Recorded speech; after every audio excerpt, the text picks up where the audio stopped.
Welcome to Week 11 and the final President's Athletic Conference football focus of the 2015 PAC football season. I'm Waynesburg University senior Carson Fox, and this week, our focus turns to the Bethany Bison, who look to finish the season strong with a 500 record. Each week, the PAC Football Focus features one team from around the conference. We'll dive headfirst into the program, recap the previous week, and preview Saturday's matchups to get you ready for the upcoming weekend. Make sure to stay tuned following the Football Focus. It's the final installment of the PAC Football Pregame Show. We'll break down Week 10, including the clash between Thomas More and Case Western Reserve, and preview Week 11 as teams battle for postseason positioning on Rivalry Week. Head coach Bill Garvey is finishing his third season at the helm of the Bethany football program. Garvey started off his career strong, defeating W&J for the first time in 33 years, as well as Waynesburg in 2013. And he took the Bison to an ECAC bowl game last year, making it Bethany's first postseason appearance in 34 years. Garvey says the program is on the way up, despite the Bison's record currently sitting at 4-5 overall this season. We took over a program that was 1-9 3 years in a row when I first got here as the coordinator, and it took some time to get this thing to be competitive, and then I had the opportunity to become the head coach here and move the competitive program that we were into hopefully a more competitive program. And I think we've done that. Obviously, we've probably underachieved a little. Not probably, we've underachieved a little bit here this year with some of our losses and things like that. But we are still a competitive football program that can win the PAC, and that's how we approach it. That postseason game a year ago, which was the first in 30 some odd years or whatever it was, just from a recruiting standpoint, has really been able to move us forward to be able to get into the better local high schools and say those things to the good players there, and hopefully be able to continue to pull some of the good ones out. An interesting note on what Garvey considers as the most important aspect he's learned during his 3 seasons as the head coach is the attention that is needed to be given to young players on both sides of the ball to keep them with the program and grow them into contributing players in the future. Today's day and age, young players want to play. That's who young players are now. There's not a lot of patience for that type of stuff anymore. So you got to make sure that you're, keeping them engaged, for lack of a better word. And, so those are the things that I think overall have really changed. It's just more kids compared to dealing with just 30 or 40 and knowing who your young freshmen are on the one side of the ball from the offense going, hey, I need to make sure I talk to him and say, hey, you're going to be a good player. Now I got to do it for every single kid in the program. Saturday's game could be the final game for a player who has been the go-to player in Garvey's offenses for the last 3 seasons and has been one of the best receivers in PAC history, senior Eric Blinn. In addition to breaking practically every school receiving record, Blinn also is the leading receiver in PAC history. Garvey talks about the legacy Blinn will leave with the program. He's the best receiver in school history, and he's the best receiver in PAC history right now. He's broken just about all those records as well. So, unfortunately, we got to say goodbye to him. We certainly don't want to, but he is a great player, a great competitor, a great person. He's going to get out of here with his degree. No matter what happens after graduation, he's going to be successful. So he will be very, very much missed 1 year from now. Speaking about Blinn, Garvey says fans may see him playing professionally somewhere, sometime down the road. We'll see. Maybe somebody makes some calls and evaluates some film to give him a chance. Teams did come in last spring to evaluate him, so we will see what happens here at the end of the year with him. And obviously that's every young player's dream, is to try and go play at whatever the next level is, whether it be the NFL or Canada or possibly some other stuff that may be out there. So we will handle that as it comes here towards the end of the year and just see what happens. One of the high points of Bethany's 2015 season happened just 2 weeks ago when junior running back Jalen Holmes rushed for a PAC record 341 yards on 26 carries while scoring 4 touchdowns against Grove City. Garvey said he and the complete run game had a day for the ages in that contest. The up front did a nice job getting a body on a body in the box, and then he was able to make some people miss in the secondary that really just got him out. he really, really had some big third down conversions on some third down plays. We were backed up a little bit, so we didn't do anything crazy with the ball, but, just handed it to him, and we were able to get a body on a body in the box, and then, get him out 5 or 6 yards from the line of scrimmage, and then the rest is, good perimeter blocking and him making some people miss. So he just had a really, really special game, no question. In addition to Blinn in the aerial offensive, Holmes has been the lead man in Bethany's blitzkrieg rushing attack this season. Currently, Holmes sits second in the PAC and 11th in the country with 1,269 rushing yards while scoring 14 touchdowns. Garvey knew Holmes had it in him all along, even going back to last season when he split time with Brandon Hill at running back. I've been very impressed with Jalen this whole year. I mean, he came in great shape, got it done over the summer, and came into camp ready to go. And it's no surprise to us within our program that he's doing that. I mean, recruited him. We thought he was a very good player. We were kind of very talented his freshman year, so he didn't get a whole bunch of carries. And plus, we had a quarterback that also ran the ball, so that took away some carries there too. And he was really just, basically our third tailback who traveled but didn't get a whole lot of reps. So, but had a great off season and came in ready to go. And again, like I said, we're not surprised with the senior group up front we have in the offensive line and all the experience they got that this is happening. So he's just having a phenomenal year. And at the quarterback position, Garvey turned to senior Lincoln Reyes to take over the position for last year's starter Brian Vales, who did not return to the team in 2015. As a first-year starter, Reyes has been a wild card, sitting at third in the PAC with 2,097 passing yards and throwing 20 touchdowns, but he and the offense have been hindered at times by his league-high 17 interceptions. Overall, when characterizing Reyes' season in one word, Garvey says he's been great. Sure, he's turned the ball over a little bit, but again, if you go back, and these are the things that nobody sees, the regular fan and the regular person just watching a game doesn't really see. A couple of those were tip balls. A couple of them were tipped up by wide receivers. There were some bad calls by me, the play caller. So, but now Lincoln has had some bad throws, and sometimes I put him in a bad situation from a play call. But he's a first-year starter, and for him to put up some of those numbers that he did, and really battle back from some of those turnovers as well, is just to go to show you what a tough kid he is mentally, which is what you got to be at that position. So he's had a phenomenal year. Looking ahead to the matchup this week, it's obvious as to what Reyes has to do to be successful in this high-powered Bethany offense. Garvey says he has to play it smart with protecting the football. Turnovers, and me hopefully not putting him in a situation that will cause a turnover from the play calling standpoint, and then having some guys make some plays, and the way we're running the ball, certainly this year, is helping that, and then having guys like Eric Blinn and Tyler Ambush and the rest of our receiving corps who can, we can get the ball to in some simple ways sometimes, and they can create with their feet is going to be the key. So, just being very, very smart with the ball. On the defensive side of the ball, Garvey says he has a tough time evaluating his defense's play this season because of the Bethany offense turning the ball over and giving opposing offenses short fields to work with. And the pass defense has struggled, averaging 268 yards through the air to opposing offenses, which is a league high. But the unit still gets to opposing backfields, leading the PAC with tackles for loss. Again, I think if you look at it, again, from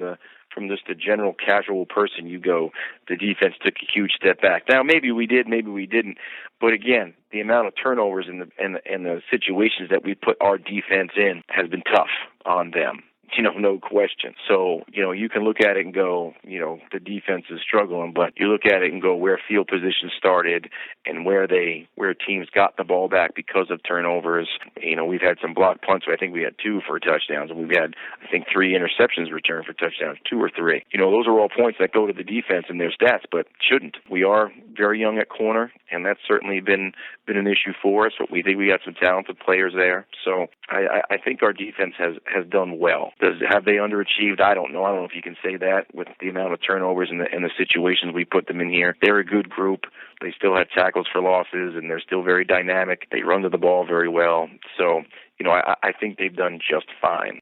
What Blinn has been for the offense, defensive lineman senior Nadeem Radar has been on defense. Saturday will be the final game for the defending PAC Defensive Player of the Year. On the season, Radar is tied for 18th in the PAC with 56 total tackles, while recording the second most sacks and tackles for loss, with 9 and 15.5 respectively. Garvey says regardless of whether he wins the award for the second year in a row, it shows the kind of respect he's gained in this conference when teams have to account for him on every single play. He's had a great year, and year two to follow up with a great year is always harder than the first one because you kind of take people by surprise. And I still know that everybody's game planning for him. When you play our defense, you go, who do you have to block? And obviously he is the one guy, certainly for sure, in our defense that you go, we have to make sure that he is blocked. So just for that reason, I think he will get consideration for that. I certainly think he's well-deserving. His stats aren't as good, but again, now everybody's game planning for him every single game.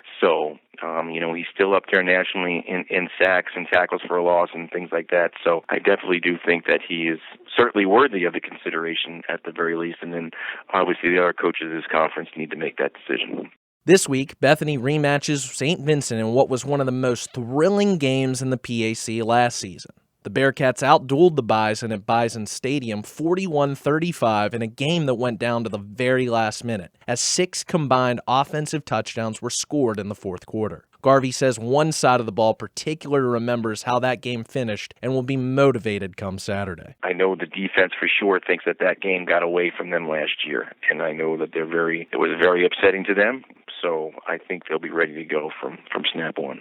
The key for Bethany to stop St. Vincent's offense is to neutralize the Bearcats' run game, especially their quarterback Tyler Donahue, who's accounted for 1,453 total yards, half that being rushing yards, and scored 14 touchdowns since taking over as the starter. Garvey says stopping a mobile quarterback isn't anything new to his defense. Their run game with their 2 tailbacks is very good, and then you add the quarterback who's a very dynamic player who can run around, and even just in the pass game when things break down, he can scramble around and gain some yards. So we're going to have to do things defensively to make sure that doesn't happen and contain him and keep him in the pocket and do those types of things. So, but again, we've seen that type of quarterback before in this conference. There's a couple guys who can run around here and create with their feet. So we'll have a good plan, and our guys will be ready to go. On the offensive side of the ball, it's the same theme, even going against a ball-hawking defense like St. Vincent that has forced 21 turnovers on this season, 5th most in the PAC. Garvey says the name of the game is taking care of the ball. There's no question. I think that's it. You said the key word is turnovers, and especially for us this year, honestly, going in and week out, it really hasn't changed. If you look at our wins, the games that we have won thus far, we've been limited in the amount of turnovers that we've given up. So in the games that we've lost, we've handed the team and gave them extra possessions quite a bit. So I think that's going to be the number one thing on offense is ball security and holding on to the ball and not giving the other team extra possessions. While the season won't end with a PAC championship, Garvey says the first step toward continuing the trend upward for the Bethany football program is finishing the season 500, leaving the door open for a postseason bowl bid. I think they're going to respond very well. Obviously, we're playing to get this program back to 500. Everyone's disappointed with that, but our mental toughness and our pride need to come first and make sure that we get the program back to 500 again. Make ourselves eligible for that postseason and then move from there. Thanks again to head coach Bill Garvey and Bethany College for being featured as this week's PAC Football Focus. And thank you for tuning in all season long. Stay with us after the break. We'll take a look at all of Week 11's game action on the final PAC Football Pregame Show of the 2015 PAC football season here on PACathletics.org.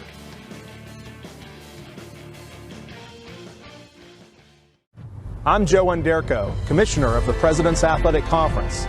Want to know what makes the PAC so special? Here's a few reasons why. Comprised of 10 private institutions and 2 affiliate members, the PAC remains unique in this era of high-pressure college athletics. Now sponsoring 21 sports as it celebrates over 60 years of competition, the PAC is regarded as one of the elite NCAA Division III conferences in the nation. Our student-athletes excel in athletics as well as the classroom, with numerous postgraduate scholarship winners, over 150 academic All-Americans, and over 900 academic honorable recipients with a 3.6 GPA or higher in the past year alone. Want to learn more? Visit us at www.pacathletics.org or follow the President's Athletic Conference on social media. Academic and athletic excellence since 1955, the President's Athletic Conference. And welcome back. It's the final edition of the President's Athletic Conference Football Pregame Show. Carson Fox along by my usual cast of characters, Andy Stanko and Sean Saputo. Guys, thank you for joining me for the final time this year. Let's take it back, though, Week 10. Before we get into all the Week 11 matchups, Case Western Reserve, Thomas More. The game lived up to the hype as Thomas More won 36-32. It was the de facto PAC championship game in a sense. But really, Case Western Reserve had the opportunity to win this contest. Guys, what did you make of this game? Case Western, this was one that the Spartans really could have had.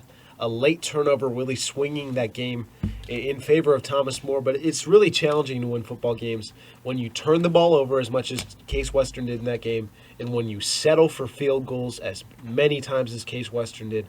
4 field goals coming in the red zone for the Spartans. A disappointing loss, but a sensational year out of Case after last season 3-5, really coming into the conference, finding out what it's all about. It's been a great year. You just see up and down Week 10. Good teams, top half teams against bottom half teams. All of them took care of business. We're fleshed out just about all the way in the PAC. It's Week 11.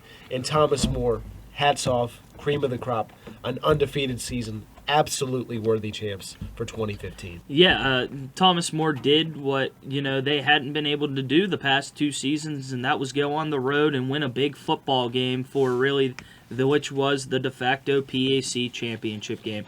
Thomas More finally got that monkey off its back, went to Cleveland, Ohio, and took out Case Western in what was a fantastic football game. Everything that it was advertised to be, really, 36-32. And they are worthy of that top 10 ranking, really, Thomas More is. And I'm really happy to see that Case Western did not drop out of the top 25 with that loss despite having 2 losses. And I'm really surprised that W&J, even with the loss to Case Western, you don't see 3 PAC teams in the top 25, all of them losing, to each other or to ranked opponents overall. So I like the way that Week 10 turned out in the President's Athletic Conference.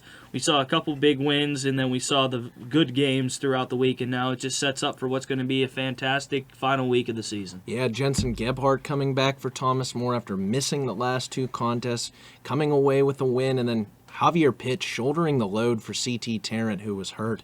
84 rushing yards and a touchdown. Rob Kuda, not his best game, 3 picks, especially on the Case final drive, really hurt in this contest, but he still accounted for nearly 300 yards of total offense and scored 2 touchdowns. But Thomas More wins the PAC. Congratulations. And another team I have to give the props to is the same team I brought to the forefront last week, and that's Carnegie Mellon, dropping old UAA rival Chicago 52-7 at home last week. Sam Banger has had a number of amazing performances this year, but I think this may have been his best. 23 carries for 207 yards and 2 touchdowns rushing, but also 2 catches for 63 yards and a receiving touchdown. And Andrew Heron was great. 13 of 16 for 261 yards and 4 touchdowns without an interception. And this defense once again rose to the challenge, holding Chicago to just 7 points on the day. The Maroons were just 6 of 20 on 3rd and 4th down and 1 for 3 in the red zone. Tartan's defense keeping pace with the offense during this 4-game winning streak. Guys, any final thoughts on Week 10? No, Thomas More, hats off. Great champions. Way to represent the PAC. Best of luck moving forward into the playoffs. All right, guys, well, let's get into it then. Week 11, the final week of the regular season PAC play. It's rivalry week around the President's Athletic Conference. Our first matchup, a 1 o'clock kickoff in New Wilmington, Pennsylvania, hosting the Westminster Titans, 7-2 overall, 6-1 in PAC play, the number 3 team in the PAC standings. Feature the Geneva Golden Tornadoes, 9th in the PAC, 2-7 overall, 1-6 in PAC play. And Westminster leads the all-time series with 64 wins to 45 losses and 8 ties in the series that dates back to the year 1891. but Geneva has won 5 of the last 8 contests. The series took a 5-year hiatus between 2002 and 2006. And in 2014, this was a dominating effort. It was all Titans as they finished up the season with their 4th win in their final 5 games, a 38-3 win at Geneva. Westminster was able to feast on 4 Geneva turnovers, and Geneva was 4 of 24 on 3rd and 4th down in this contest. Karazi Williams led the offensive charge for Westminster, catching 3 passes, but for 108 yards, including a 66-yard touchdown pass from Paul Colombo, while Dominique McKinley and Kimu Kim combined for 155 yards and 2 touchdowns rushing. Guys, it's been a tale of 2 seasons for these 2 teams. If you flip each team's record, you get the other's results. What do we see in this one? Titans, Golden Tornadoes. Well, I see a Westminster team that really springboarded off the second half of last season. You mentioned the Week 11 victory over Geneva.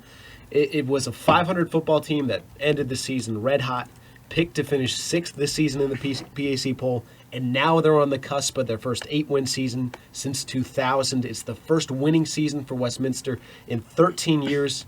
There is the asterisk of not having to play Thomas More or Case Western, but the Titans have taken care of just about everyone else. Oh, no, they did. They did play Thomas More, yeah. It's just Case Western. But W&J, Thomas More, the only 2 losses, a 26-16 win over CMU, holding Sam Banger under 100 yards. The only team to do that. That's a really good win.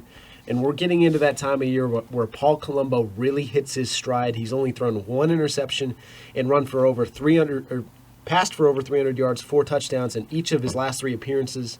And they're doing it with their studs defensively, Matt Quinn, Todd Jeter, Rich Ellaby. And even more than that, we saw Caleb Jakiel a couple weeks ago set all sorts of records for Grove City. He was held for 4 completions out of 30 attempts, 4 interceptions, 25 yards passing. That is ridiculous. This team defensively, one of 2 teams allowing under 100 yards per game rushing, the only team allowing under 300 yards per game of total offense, one of 3 teams allowing under 200 yards passing, and the only team allowing opponents to convert less than 30% of their 3rd downs. And then they give the ball away more than anybody, but they take the ball away more than almost anybody. 2nd most in the PAC to Thomas More. And in 7 wins this season, they've given up 9, 24, 16, 6, 7, 14, and 7 points. That's more than enough. Dominique McKinley, great year out of him, the 4th leading rusher. He averages over 100 yards per game on the ground. And low-key, this Westminster offense puts up 31 points per game, which I wouldn't have expected just going into this last week of the season, but they've been that good. I love Westminster this week against a Geneva team that was picked to finish 9th in the PAC, and here they are 9th in the PAC. Yeah, and for this Geneva football team, it's a matter of who is going to be the quarterback and when will that quarterback be in the game. So really, it's a different look that Westminster hasn't really had to see much this season with this 2-quarterback system. And Javid Ellis, who played very well last week, however, used in a way that you don't want to have to see your quarterback used, throwing the ball 28 times, running the ball another 28 times, despite, almost 300 yards of all-purpose offense at 298, 190 through the air and 108 on the ground, 3 total touchdowns. Aaron Channing was efficient as well last week against Saint Vincent, 9 of 13, 98 yards and a touchdown, and those 2 quarterbacks did very well together against what has been a ball-hawking secondary, especially earlier on in the year, so you're a little surprised to see St. Vincent get thrown on as much as it did by Geneva, who had really been ailing in the passing statistics in the President's Athletic Conference. Now it's a matter for Geneva if they can find a running back that is able to complement one of those 2 quarterbacks, whoever is in the game at that time. But really what we saw to Geneva last week, which we hadn't seen in previous weeks before, was the offense was able to complement the great defense, but this week it was the defense unable to complement the offense that played very well. This defense in the past held W&J to 13 points at halftime, held Case Western to just 20 points overall, and then they come out and the defense, I don't want to say it, but really laid an egg for this offense against St. Vincent, allowing almost 400 yards, 244 on the ground. The secondary allowed the rest of the yards on just 10 completions through the air. Got into the backfield quite a few times, was 3 sacks and 7 tackles for loss, but it was a very light day for 2 big names, Brett Mulnix and Thomas Benyo, 8 tackles and 7 tackles respectively for the 2 gentlemen. But what Geneva has to focus on now now is the outstanding linebacking of Matt Quinn, almost 100 tackles, nearly doubles the second-place player on his team in C.J. Armstrong, who has 46, Quinn with 91. No mention that Matt Quinn might be the Defensive Player in the Year in the President's Athletic Conference. He's up there on that voting ballot if I'm voting on that one. But we're going to have to see if Paul Colombo can bounce back after a great first week back and a very subpar, second week. Good on the ground, 7 rush, 72 yards, and 3 touchdowns. But the air attack, only 7 incompletions, but only 134 yards. It's very, very suspect for Paul Colombo after the last 2 weeks. Which one will we see? Which Colombo will we see? Well, I thought what was suspect is Geneva's offense. You mentioned all the numbers for Ellis, but tied late in the fourth quarter, he's pulled for Channing. Channing ended up having a good end of the day, 9 of 13 for 98 yards and a touchdown, and was really a holding call away from potentially tying Saint Vincent in last week's 34-27 loss. So I think this game could be a dress rehearsal, Sean. I don't know who we'll see. We might see both Ellis and Channing in this contest. But as you mentioned, Westminster, a very stout defense. And I think this team's going to be motivated to finish 7-1 in PAC play. We talked about it 3 weeks ago with them having Geneva and Grove City. If they could just get past Saint Vincent, they got through that game easily to finish 7-1. And I think with the potential ECAC bowl bids on the horizon for this team, if they can get a win today, I think Paul Colombo, I said this last week, I think it's his mission to finish this season strong, prove that he's one of the best quarterbacks in this conference. And last week, 206 total offensive yards and 2 touchdowns in the win against Grove City. And I think with the focus more on him in the running game, it's going to open up opportunities in the passing game with Don McKinley back there. This is a run-heavy team, but let's see if the pass can open up in this contest. And Geneva's defense, since that 20-point game against Case Western Reserve that you mentioned, has given up 34-plus points since. And Geneva still, to its credit, only has 1 road win since 2012. So I think the interesting storyline is going to be that dynamic. Who do we see at quarterback? Can this defense keep up with this tough rushing attack of Westminster? Finish it up, Andy. One final point for Geneva. I wouldn't look at this season as a total failure when you consider the schedule that the Golden Tornadoes have had to endure, quite possibly the most challenging. The last 6 weeks in a row, all losses. CMU, Thomas More, Case Western, Bethany, Lincoln Reyes, 0 interceptions. W&J Saint Vincent, and now Westminster. Yeah, that's hard. That's a murderer's row in the PAC. I wouldn't get too down if you're Geneva on the season. All right, let's move on, guys. 2 teams at the bottom of the standings. Grove City, 0-9 overall, 0-7 at the number 10 team in the standings. The Teal Tomcats, 1-8 overall, 0-7 in PAC play. A 1 o'clock kickoff in Greenville, Pennsylvania for the Mercer County Cup. Grove City leads the all-time series, 61 wins, 35 losses, and 5 ties, and had won the last 7 matchups in this rivalry before last year, including the 2013 50-43 overtime thriller. But in last year's contest, a 42-21 Teal win at Grove City, and Teal took control of this game in the second and third quarters when the Tomcats scored 28 unanswered points to take a 42-7 lead before Grove City countered with 2 touchdowns. The Tomcats were the more effective running team, owning the edge 213 to 42 yards in this contest, led by Ryan Radke, who passed for 166 yards and a touchdown, but ran for a team-high 123 yards and 2 touchdowns. Guys, both teams have had their fair share of struggles in 2015. Grove City still on a now 19-game losing streak, and for as good as Brandon Behringer and Bobby Tuttle have been defensively, combining for nearly 200 tackles on the season, the offense has only progressed from averaging 9.5 points a season ago to 15.5 points per game this year. Teal hasn't won since week 1's home victory against Alleghenies and has suffered double-digit losses in each of its 7 PAC losses as the team has struggled to keep opposing offenses off the scoreboard while the extreme measure was made Ryan Radke from quarterback to receiver back to quarterback. What do we see in this one? Really, I look at the biggest storyline that might come out of this football game, and that is the head coaching situation. Chris Smith from Grove City will retire after this football game after a 3-decade tenure at Grove City.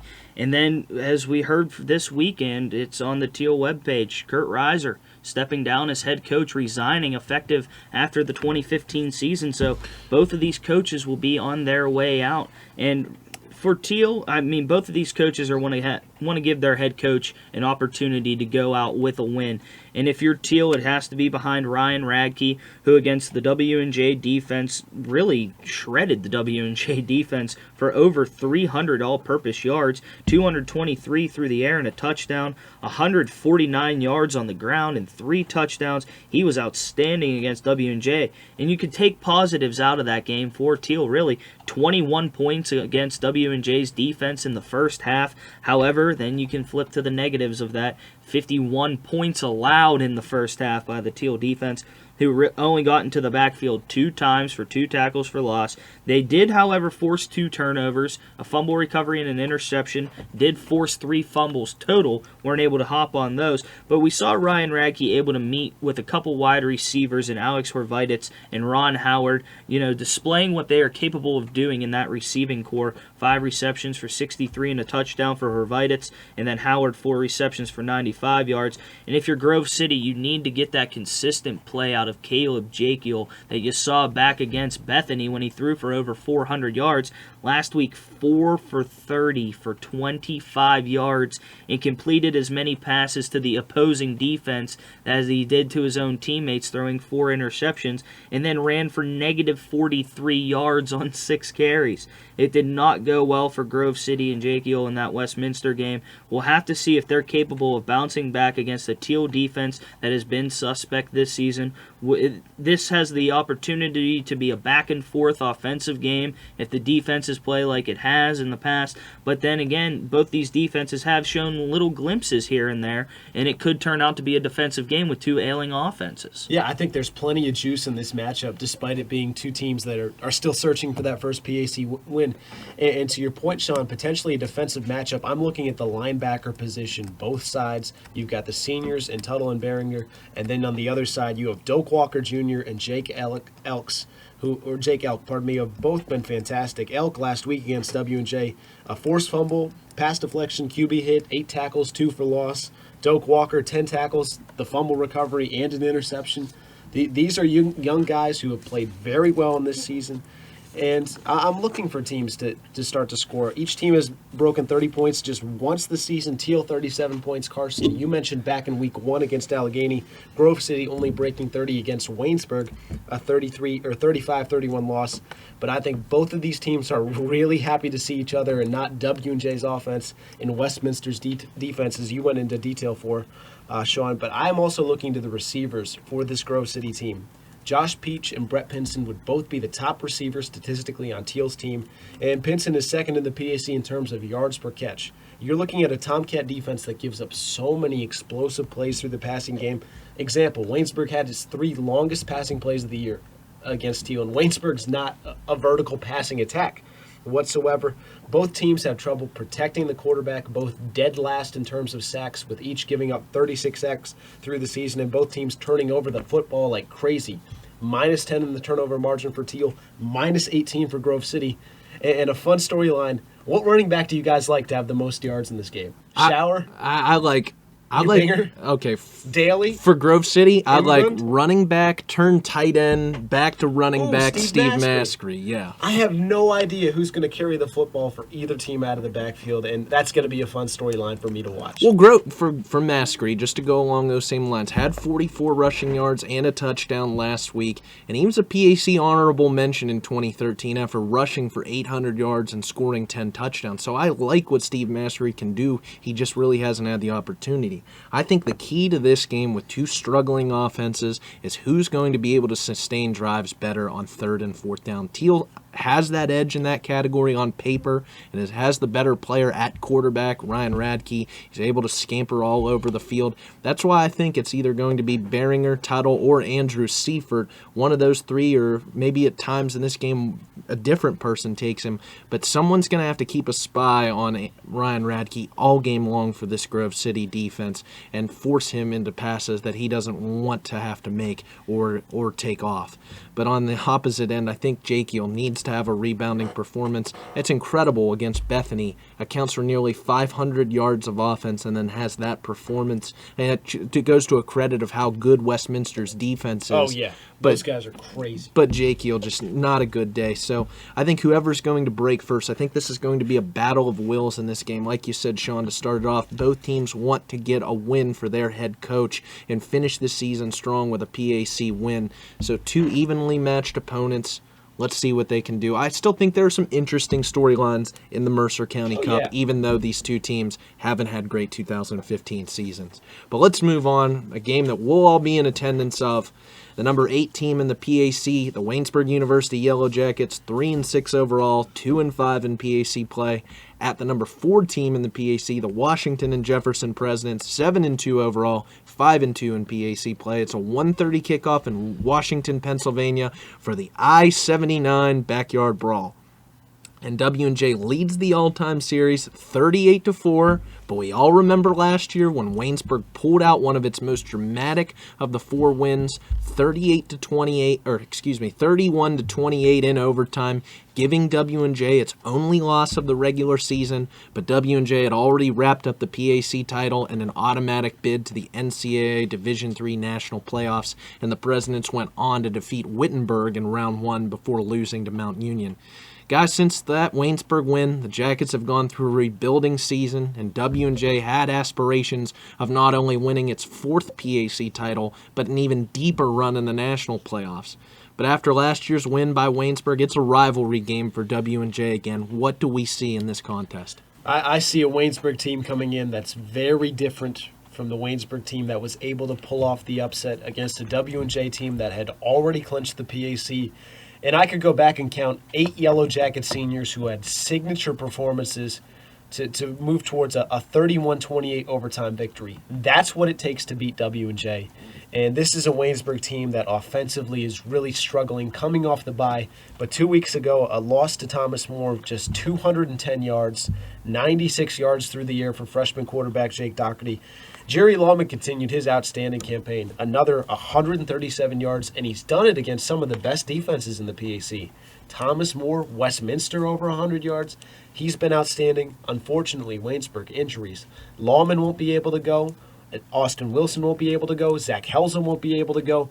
You're on 4th and 5th running backs for this Yellow Jacket team, and it's so hard for Waynesburg when you look at the losses this season, converting third downs at just a 29% clip offensively, 4 for 16 2 weeks ago against Thomas More, and so many of those third downs, 9 were 3rd and 8 or more, and only 2 were shorter than 3rd and 5. They're not getting into situations where really it helps the young quarterback, and you're looking at a W&J offense that while they have 2 losses, this is a down year for the Presidents, they put up over 40 points per game and 500 yards a game, and they run over 80 plays per game. It's same old for W&J. They just had the unfortunate scheduling situation where you travel to Thomas More, travel to Cleveland, and play Case Western Reserve. By the way, 2 teams in the top 25, and potentially 2 teams that will be in the Division III playoffs. And I know, Sean, you're going to go through these W&J skill position guys, but they've just some guys had some outstanding careers. This could be it for some of them, and I know they want to go out on a high note, and I know they want to avenge that loss last year, and this just isn't the same Waynesburg team. Yeah, and the key guys that are going to want to avenge that loss from last season, if you are the W&J Presidents, are running back Ryan Ruffing, who has run for over 1,000 yards yet again, and honestly, you can say has had one of the more impressive only 2 years as a starter careers in the President's Athletic Conference. Has the chance in this game to finish in the top 5 rushing leaders at W&J in school history. Yeah, and that's in 2 years. That's in 2 years as a starter. Yeah. You forget, he was the 3rd string running back as a freshman behind Tim McNerney and Dion Wiggin, and then he was the backup running back behind Dion Wiggin in his sophomore year. Saw carries then, but nothing like the workload he has seen the last 2 years. Dan Liss is another senior that wants to get back at Waynesburg Waynesburg for what it did to them last year. And then on the offensive line, Zach Crossy, the All-American the last 2 seasons, he is definitely going to be chomping at the bit. And the W&J has really reeled off after losing to Case Western, and we've said it in the past, and we said it after the loss to Thomas More on the show. The last team you want to see in the President's Athletic Conference is a W&J football team coming off a loss. And undefeated at home this year. Yeah, and undefeated at home. 756 yards last week against Teal. Oh, dear. The 4th highest total in all of Division III this season. 51 points at the half. The thing that Waynesburg needs to be able to do, and what we are unfortunately not going to be able to see, is the running game for Waynesburg. Who are we going to see out of that backfield? Is it going to be Willie Lavelle? Is it going to be Babos? There are a number of names that might play in that backfield for Waynesburg, and that has been the issue with W&J this season, is the run defense after the injury of John Turner. So now you take away the running game of Waynesburg with Jerry Lammens, and now you're really relying on your freshman quarterback, Jake Doherty, to try to pick apart one of the better secondaries. Number 1 pass defense. Yes, the best secondary in all of the President's Athletic Conference. With, again, after 2 weeks ago, they were completely shut down by Thomas More to just 96 passing yards, and now you have to go up against the best pass defense. So it's really going to be an obstacle for Waynesburg, and really this is going to see how much of a progression was made with Jake Doherty this entire season. Will he be able to pick apart that pass defense of W&J just enough? The only problem, 2 years ago, we were all at that game. 2013, Waynesburg goes to Cameron Stadium, loses 38-13 to W&J. And what do we remember of that game? It was how one-dimensional Waynesburg offense had to be because Waynesburg didn't have a run game in that contest. Carter Hill had to throw the ball 60-plus times in that game. It's really hard to go against this W&J defense when you have to be one-dimensional. And just to quantify for all of our listeners how important Jerry Lammens been to this Waynesburg offense this season, for all the yards he's had, he's made up 36% of Waynesburg's offense this season. I mean, that is a significant amount from just one player. But he unfortunately won't be able to play in this contest. And I agree with you, Sean. I think it would have been interesting to see had Lammens going against this W&J rush defense that's 9th in the PAC. But on the opposite side, I want to talk about one player, and we talk about him all the time. Quarterback Pete Coghlan. For as good as he's been this season, I mean, may not have the same numbers as he was last season when he was second-team All-PAC, but over his last 5 games since throwing 4 interceptions against Thomas More, he's completed over 70% of his passes, averaging 309 passing yards while throwing 14 touchdowns to no interceptions. And we talk about that receiving core all the time. Jesse Zubik, Dan Liss, Eric Scott, and other cast of characters that see time as well. Waynesburg's going to have to play mano-a-mano against them because they have to dedicate at least 5-6 guys on the defensive front to stop Ryan Ruffing. Broke 3,000 yards for his career last week. He's 4th in Division III with 20 rushing touchdowns on the season. And last year, 36 carries, 151 yards, and a touchdown. He's the workhorse for this team. It's going to be a tall task for Waynesburg's defense to have to stop all these playmakers. But they've really turned a corner in their last couple of games. We have to give them credit for that. You forgot to mention in that matchup 2 years ago, that was the emergence of Pete Coghlan as a quarterback. Yep. It was 14-10 at halftime. And Matt Bliss got destroyed by Brandon Fedorka on the outside. And then you have sophomore Pete Coghlan, who had barely played, freshman Pete Coghlan, who had barely played, came in and led W&J on a 24-3 run in that second half. But ultimately, I mean, the punt return by Alex Barafio in that game also opened things up. Changed the game. But, I mean, this is going to be a very tall task, as you had mentioned, Carson. And a down year for Pete Coghlan is still leading the PAC in terms of passing and having these games. It doesn't surprise me to see him complete all but 4 passes in a game and throw for 300 yards. It's been another great year. All right, guys, our next matchup, a 1:30 kickoff in Pittsburgh, Pennsylvania. The number 22 team in the nation, the number 2 team in the PAC, the Case Western Reserve Spartans, 7-2 overall, 6-1 in conference play, at the Carnegie Mellon Tartans, 6-3 overall, 5-2 in PAC play. CMU leads the all-time series 26-18, and 2014, whole different story. Week 1 of 2014, Case Western Reserve won 30-0 at home. Case really dominated this matchup.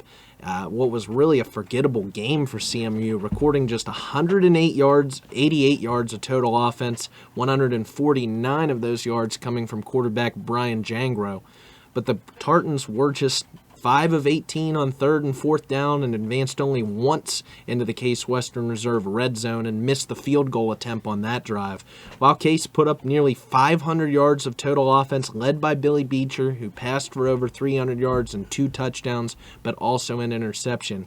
Guys, Case is coming off that heartbreaking loss to Thomas More in a game that the Spartans probably feel like they should have won and then set up for a PAC championship in this game.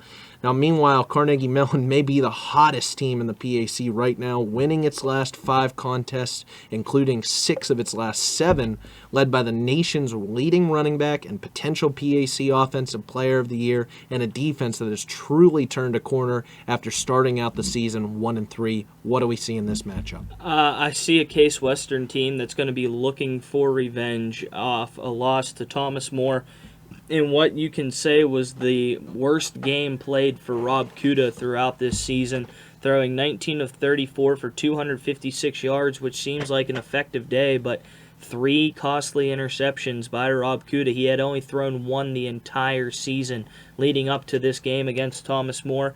Ran the ball very minimally, only 42 yards on 16 carries, something we didn't see much out of Kuda. Usually you're seeing around that 90 to 100 yard range on 16 carries for him. 2 total touchdowns. The run game, combined all of them, 227 yards, and Canglianelli an 18 rush for 97 yards. So really Thomas More was able to bottle up the ground game of Case Western, hold them to a minimal amount of yards, a lot of carries for this Case Western team on top of what was, a solid pass game by Rob Kuda. You figured you might have seen more of that with how Thomas Moore's defense was handling the run, especially with the way Brian Erb was playing at the receiving corps. 9 for 138 and a touchdown, but this defense allowed the most points it did all season with 36. The second highest total came in week 1 when they allowed 31 points to Chicago. And they only allowed Thomas More to have 310 total yards on the game. And they were able to get in the backfield, force turnovers. Thomas More did what Thomas Moore's done throughout the season and fumble the football, but they were able to fall on 2 of the 3 fumbles, not avoiding harm, did Thomas More. But for Carnegie Mellon, the second half of this season has really been focused on, Sam Banger as a whole. The whole season has been fantastic for him. But the growth of Andrew Heron at the quarterback position, 13 of 26, 4 touchdowns, 261 yards in the air. You have seen, multiple receivers in John Prather and Graham Schilling step up for this Carnegie Mellon offense, and the defense has been outstanding as of late as well. Oh, I've got some numbers for Andrew Heron. These last 5 games, you mentioned him, Sean. Carnegie Mellon has scored 56, 44, 41, 73, and 52 points. Heron has thrown 16 touchdowns and 3 interceptions in those games. He's eclipsed 200 yards in every game except one, and that game was a game in which Carnegie Mellon scored 73 points against Teal. Andrew Heron has been awesome. You could pin the Westminster and W&J losses earlier in the season on him, but he certainly answered the call, and he's been a major force offensively for this team. And Sam Banger, definitely a candidate for Offensive Player of the Year. Rob Kuda slipping up against Thomas More. He's been over 100 yards in every single game except against Westminster, and then over 204 times, a 300-yard game against W&J, 184 yards per game this season. It's just unreal. And when you see what they did to Chicago, 52-7, 563 yards of total offense. That's the 5th time over 500 yards for CMU in 2015. Last year, Carnegie Mellon never over 500 yards, 5 times here in this season. And really, held the last 3 of the 4 teams under 300 yards total. They're stopping that problem defensively. They've been a team that gave up a ton of yards earlier in the season. And then the only team that had over 300 yards was Teal, a team in which they scored 70 points against. And in terms of turnovers, at least 3 in 4 of the last 5 games. Last week was the only game without a turnover besides week 1. It's just been fantastic for CMU. And Case Western lost a competitive game to number 9 Thomas More. Case had a stop, made the stop up 3 with 7 minutes to go, fumble, first play after an interception, and then Thomas More scores from inside the 5. And then you have the late interception. It happens. Really, I point to 4 red zone field goals, kicked from the Thomas More 3 and 2 yard line, especially, and then Thomas More 5 for 5 in the red zone before kneeling the ball on the final possession. I'm looking for Sam Banger and the Case run defense. And Carson, you mentioned last year's meeting, week 1. I looked at totally that game different. Too. I had to laugh at some of the names and how much has changed in a year. These teams have really become powers in the PAC and certainly have both had outstanding seasons. Yeah, and I think Case Western Reserve, still in the national rankings, still has a shot at the Division III national playoffs. I don't think this team's going to be lacking at motivation. I think the Spartans and head coach Greg Debelak will have inspired against a rival on the road. And yeah, I think Rob Kuda's still throwing 3 interceptions against Thomas More. He's still the PAC's most dynamic quarterback, 330 yards and accounting for 32 touchdowns on the season. But on the flip side, I like what this Carnegie Mellon defense has been on the rebound this season, jumping up to 4th in the PAC in scoring defense, holding opponents to just 21 points per game. And the defensive front, led by junior Brian Corey, who's accounted for 18 tackles for loss and 13.5 sacks this season. This front gets after you. Just consider CMU averages nearly 8 tackles for loss a game. They only trail Thomas More and Bethany in that category. And then in the secondary, sophomore Drew Fitzmaurice, ball hawk. He's intercepted 6 passes on the season, leading the PAC, and the Tartans are tops in the conference in turnover margin and are 3rd in turnovers for. So a lot to like, especially having the best red zone defense in the conference. This is going to be a mega matchup. And I think Sam Banger, like you said, has been one of the best players, if not the best player in the conference and in the nation this season. Andrew Heron's gotten better after that big win last week, and the Tartans are motivated to finish this season potentially with an ECAC bowl game trip. I just think that Case Western's defense is still one of the best in the conference, best in the country even, in rush defense, top 10, or number 10, holding opponents to 75 yards per game. Huge implications for postseason play on either side. Definitely going to be a good one. But let's move on, our last and our featured matchup of the week, and we thank head coach Bill Garvey of Bethany College for being a part of the final PAC Football Focus of the 2015 PAC football season. The number 6 team in the PAC standings, the Bethany Bison, 4-5 overall, 3-4 in PAC play. At the number 7 team in the standings, the Saint Vincent Bearcats, also 4-5 overall, 3-4 in PAC play. A 1 o'clock kickoff in Latrobe, Pennsylvania. Bethany owns a 6-2 advantage in this series since Saint Vincent resurrected its football program in the year 2007. And last year, this made for one of the most exciting games in the PAC as Saint Vincent pulled out the victory on the road in the final game of the season, 41-35, and finishing the year with 4 wins after not winning a game in 2012 and 2013. 6 combined touchdowns were scored by these two teams in the fourth quarter as it was a back-and-forth affair. Down 27-14 in the fourth quarter, Bethany made a comeback to cut the lead to 41-35 after Jalen Holmes scored the second of his 2 touchdowns on the day. Bethany had the ball at its own 19-yard line with just a minute and 35 to play in regulation, but the Bison could not pick up a 4th down, and St. Vincent was able to kill the clock. Guys, this is a matchup of 2 teams that had higher hopes coming into 2015, but both have the opportunity to get back to 500 on the season with a win. Depending on postseason bids, this could be the final game of the storied career of Bethany wide receiver Eric Blinn, who has pretty much rewritten the history books for records in this conference. Bison, Bearcats, what do we see? Well, no matter who wins this game, it's the best win of the season for either team. Bethany has wins over Teal, Waynesburg, Grove City, and Geneva. St. Vincent has wins over Waynesburg, Grove City, Teal, and Geneva, which is the same list, just a different order. So one of these teams is going to finish 500. Another will be under 500, and really a disappointment considering where each of these teams came from a season ago.